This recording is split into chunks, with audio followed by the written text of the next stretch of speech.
Cyber crime expert मोहित मिश्रा के द्वारा न्यायालय हनुमना में वकीलों को साइबर क्राइम के बारे में जागरूक किया गया और उससे बचने का उपाय बताया गया। नमस्कार, अमर रिपब्लिक न्यूज चैनल में आप सभी का स्वागत है।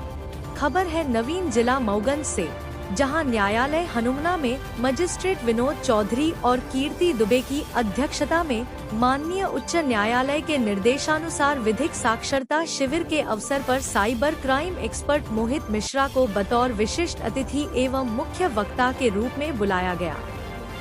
साइबर क्राइम एक्सपर्ट मोहित मिश्रा के द्वारा न्यायालय में वकीलों को साइबर क्राइम के बारे में जागरूक किया गया और उससे बचने का उपाय भी बताया गया।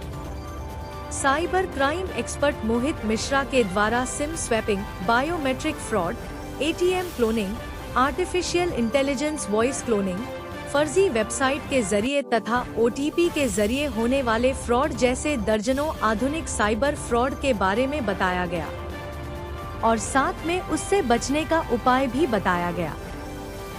निकालते हैं, इसमें ट्रू फैक्टर ऑथेंटिकेशन होता है। क्या होता है? ट्रू फैक्टर ऑथेंटिकेशन होता है। तो इसमें एक ऑप्शन आता है इनेबल बायोमेट्रिक, डिसेबल बायोमेट्रिक।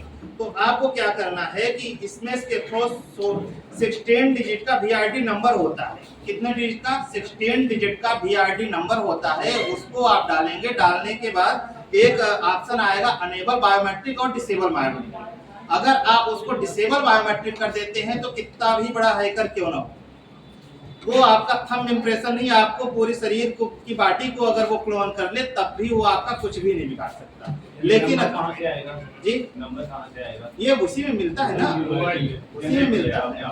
वो मिलता है 16 डिजिट का वीआईडी नंबर, वो आपको मिलेगा और इसी को आप जैसे ही डालेंगे वो अनेबल बायोमेट्रिक और डिसेबल बायोमेट्रिक का ऑप्शन आएगा।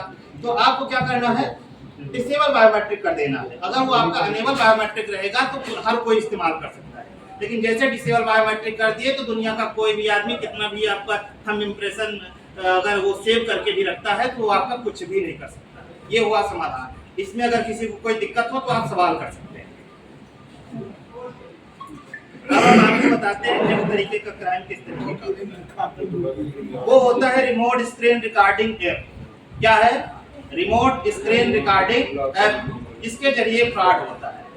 ये कुछ इसके ऐप्स होते हैं, जैसे मान लीजिए एनीडेस्क हो गया, टीम व्यूवर हो गया, किक सपोर्ट हो गया। इस तरीके के जो ऐप्स होते हैं ये उनका इस्तेमाल करके सामने वाला क्या करता है, किसी न किसी झांसे में आपको लेता है और झांसे में लेने के बाद आपको ये बोलता है कि आप एक काम कीजिए, इस ऐप को आप अपने मोबाइल में या अपने कंप्यूटर में डाउनलोड कीजिए। आप जैसे ही इस चीज को अपने मोबाइल या कंप्यूटर में डाउनलोड कर लेते हैं और उसके बाद वो क्या मांगेगा, उसका कंट्रोल को अपने पास मांगने के लिए एक ओटीपी आएगा। वो ओटीपी मांग लेगा और बोलेगा कि सर जब आप ओटीपी दे देंगे तो हम क्या करेंगे कि आपकी ये समस्या का समाधान कर देंगे।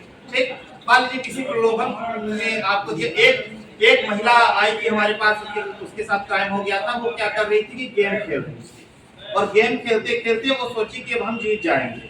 गेम खेलते खेलते और वो विनर होने के चक्कर में उसको ये लगा कि हम 70,000 रुपए हमको मिलेगा। सामने से फोन कॉल आता है कि मैडम जी आप ये इस गेम के जरिए आप विनर हो गई हैं। क्योंकि वो गेम भी उन्हीं लोगों का बनाया हुआ होता है जो फ्रॉड होते हैं, तो उनके पास सारी जानकारी चली जाती है कि हमारा गेम कौन यूज कर रहा है। तो जब उनके पास जानकारी चली गई तो वहां से एक रिटर्न कॉल आता है कि आप एक काम कीजिए, आप हम विनर हैं और आपको 70,000 रुपए पेमेंट करना है। आप एक काम कीजिए, आप अपने मोबाइल में ये ऐप इस्तेमाल कीजिए। वो ऐप का क्या होता है कि रिमोट स्क्रीन रिकॉर्डिंग ऐप होता है। जैसे ही आप उसको डाउनलोड करेंगे, डाउनलोड करने के बाद अपने सिस्टम पर ऑपरेट करेंगे। ऑपरेट करने के बाद वो एक तो ओटीपी मांगता है, सामने वाला ओटीपी मांगेगा आपसे। जैसे ही आप उसको ओटीपी दे देते हैं, आपके सिस्टम का पूरा कंट्रोल किसके पास चला गया? उस फ्रॉड के पास चला गया। जब उस फ्रॉड के पास चला जाएगा तो फिर वो जो चाहे आपके साथ कर सकता है। इससे बचने का सिर्फ और सिर्फ एकमात्र उपाय ये है कि आप कभी भी इस तरीके की रिमोट स्क्रीन रिकॉर्डिंग ऐप्स को अपने मोबाइल में डाउनलोड ना करें। अब सवाल ये पैदा होता है कि जब इस तरीके के ऐप्स हैं तो सरकार इसको बैन क्यों नहीं कर देती? ये सवाल उठ सकता है कि अगर ये इतना खतरनाक ऐप्स है तो सरकार इसको बैन क्यों नहीं कर देती? उसके पीछे लॉजिक है।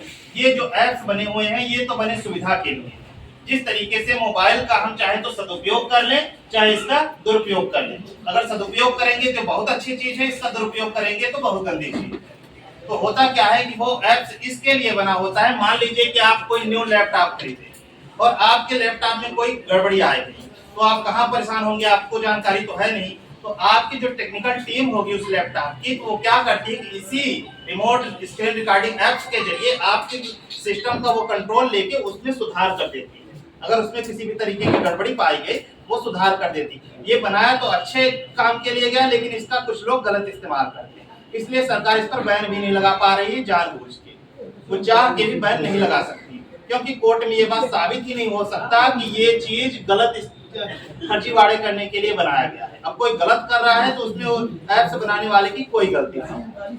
तो इससे बचने का सिर्फ और सिर्फ एकमात्र उपाय यही है कि आप ऐसे ऐप्स को इग्नोर करें। कोई भी ऐसा कॉल आपके पास आए तो उस कॉल को रिसीव ही न किया जाए। अगर आप रिसीव भी कर लेते हैं तो ऐसे अगर कोई रिसीव करने के बाद ऐसे ऐप्स को डाउनलोड करने की बात बोलता है तो आप तुरंत कॉल कट कीजिए और ऐसे ऐप्स को अपने मोबाइल में इंस्टॉल करने से बचिए।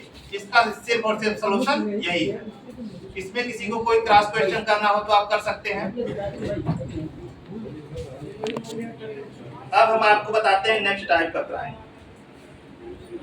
वो है एटीएम क्लोनिंग। एटीएम क्लोनिंग बहुत बड़ी समस्या है। एटीएम तो हर आदमी के पास है, लेकिन होता क्या है कि जब हम किसी भी एटीएम में जाते हैं, पैसा निकालने का प्रयास करते हैं, तो सामने वाला कब हमारे साथ फ्रॉड करेगा हमको जरा सा भी नॉलेज नहीं होता, क्योंकि एटीएम तो हमारा है, प्राइवेसी भी हम कहीं किसी को नहीं दे रहे हैं, सब कुछ हमारे पास है। लेकिन ये कैसे होता है, ये बहुत बड़ी समस्या है। तो इसका ये समस्या होती कैसे है ये आपको बताते हैं। देखिए होता क्या है, जो एटीएम जहां पर आप कार्ड प्रेस